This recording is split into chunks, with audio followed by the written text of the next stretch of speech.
ચોટીલાથી 3 ગાંવ પંચાળામાં રેશમિયું ગામ છે. ગામને સીમાડે ભેડાકાર નામની એક ગોળાકાર ઘાર છે. ઘાર ઉપર પાળિયા છે. એક પાળિયો સ્ત્રીનો છે. સ્ત્રીની સાથે 2 બાળકો છે. એક આંગળીએ વળગેલું, એનું બીજું કેડમાં તેડેલું. બીજો પાળિયો એક ઘોડે સવારનો છે. કેટલા વર્ષ પહેલાની આ વાત હશે તે તો કોણ જાણે. કચ્છ તરફથી એક ચારણી ચાલી આવતી હતી. સાથે એના 2 છોકરા હતા.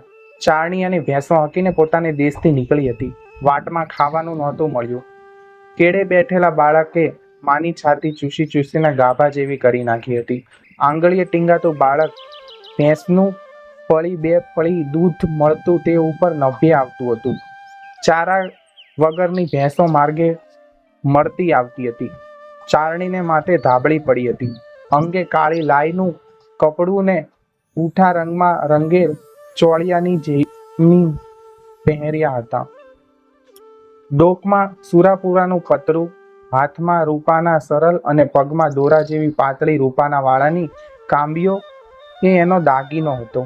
એક તો ચારણ વરની બાઈઓ કુદરતી જ ઉદાસ રહે છે, તેમાંય આ બાઈને તો સંસારના વશમાં વિતકોએ વધુ ઉદાસ કરી મૂકી હતી. બાઈ રેશમિયા ગામને સીમાડે જ્યારે ધાર ઉપર આવી ત્યારે એના હૈયાની મૂંગી આપતા સરખી સાંજ નમતી હતી. તે ટાણે બરાબર તે જ ધાર ઉપર એક ઘોડે સવાર સામે મળ્યો. બાઈએ કંઈક અણસાર આવી.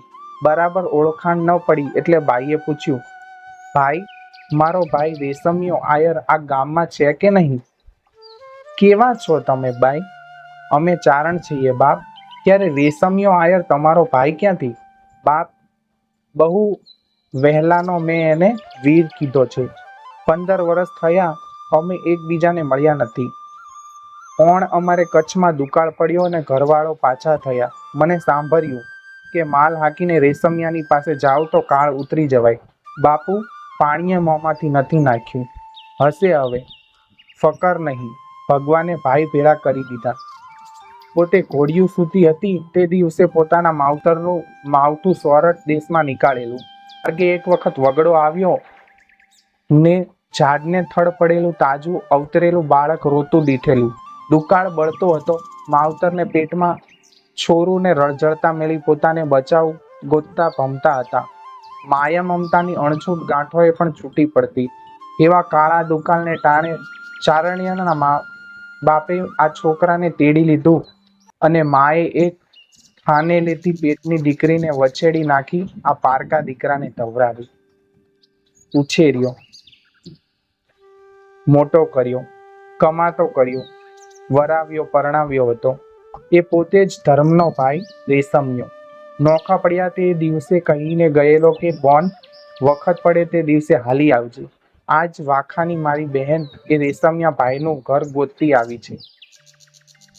ઘોડે સવાર વિચારમાં પડી ગયો. એને સાંભળી આવ્યું. એ બોલી ઉઠ્યો, અરે બેન, રેશમિયો તો પાછો થયો. પોતે જ રેશમિયો ભેડો હતો, પણ પેટમાં પાપ પેસી ગયું. રેશમિયો પાછો થયો? બાઈએ જાણે પોતાના કાન ઉપર ભરોસો ન આવ્યો હોય તેમ ફરી પૂછ્યું.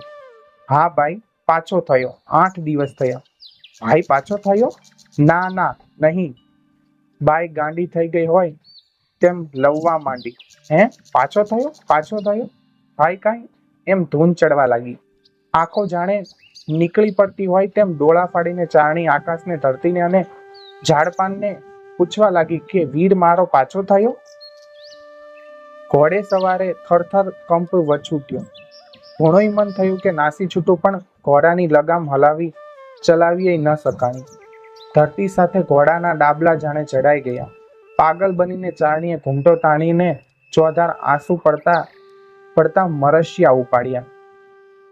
હે ભેડા, તે તો મારા કાળજાના ભાલા ભોંક્યા. હે વાગડિયા શાખના આયર, મારી નસો તે વીંધી નાખી. ઘોડા જેવો મારો ધણી મર્યો.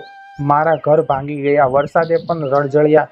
રખડી રખડીને હેરાન થઈ ગયા. ત્યાં તે જેની છેલ્લી આશા રહી હતી તે રેશમિયે પણ રોળી દીધા. મારે માથે કરજ હતું, તે મારો ભાઈ રેશમિયો ચૂકવશે એમ આશા હતી. આ તો કરજ માથે રહી ગયો. ઘણા કાળ સુધી કઢારે અનાજ લઈને ખાધું, પણ આજ તો મારા છોકરાને લેણદારો બાન કરી લઈ ગયા છે. આશા હતી કે રેશમિયો ભેડો મારો ભાઈ છે, તેની દુકાળ પાર ઉતારવી દેશે. ત્યાં તો રેશમિયાએ હે અમારા વિસામાં તે અમારા જીવન પ્રવાસને માર્ગે જ અમને રળજળ્યા. હે ભેડા, જેને આધારે અમે ઊભા હતા તે ડાળી જ ભાંગી પડી. હવે કર્મમાં કાળો દુકાળ જ રહ્યો. આ જાત જાતની રૂપાળી ગાયોના ધન રેઢા ચાલ્યા જાય છે, કારણ કે આજ એને હાંકનાર ગોવાળ નથી. ગોવાળ વિનાની ગાયો ભાંભરતી જાય છે. જેમ જેમ મરસ્યા કહેવાતા ગયા તેમ તેમ રેશમિયો ઘોડેસવાર પથ્થર બનવા લાગ્યો. ઘોડાના ડાબલા થીજી ગયા. ઘોડાની આખી કાયા કઠણ કાળી મીંઢ જેવી બની ગઈ.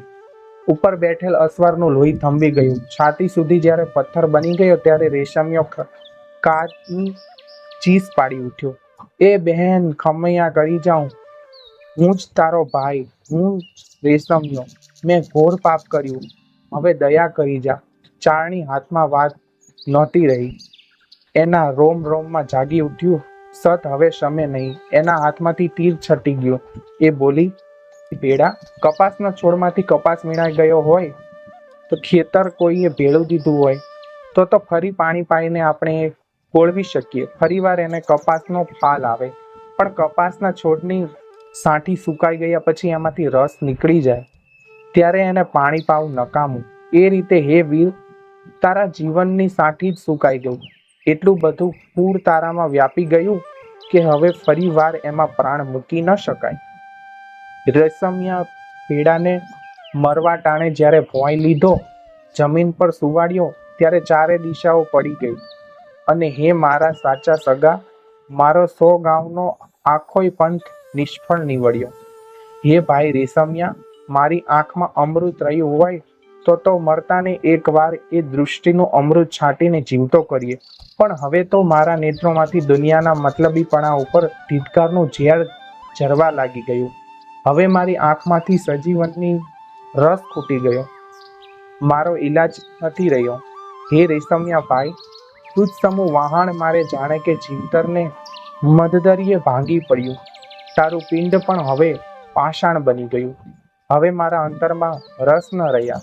હે ભાઈ ભેડા, જેમ કોઈ પશુને એના ટોળામાંથી વિખૂટું પડતા એ વેદનાની ચીસ પાડે છે, તેમ આજ હુંય તું વિહોણી થતા પોકારું છું. તે મારા કાળજાની કોર કાપી નાખી. હું એકલા પશુ જેવી ભાંભરતી જ રહી. આખો અસવાર નિર્જન પથ્થર બની ગયો. ચારણી પણ છોકરા સાથે પથ્થરની પૂતળી બની ગઈ. ભેંસો એ સાંજને ટાણે ધાર ઉપર એકડી ભાંભરતી રહી.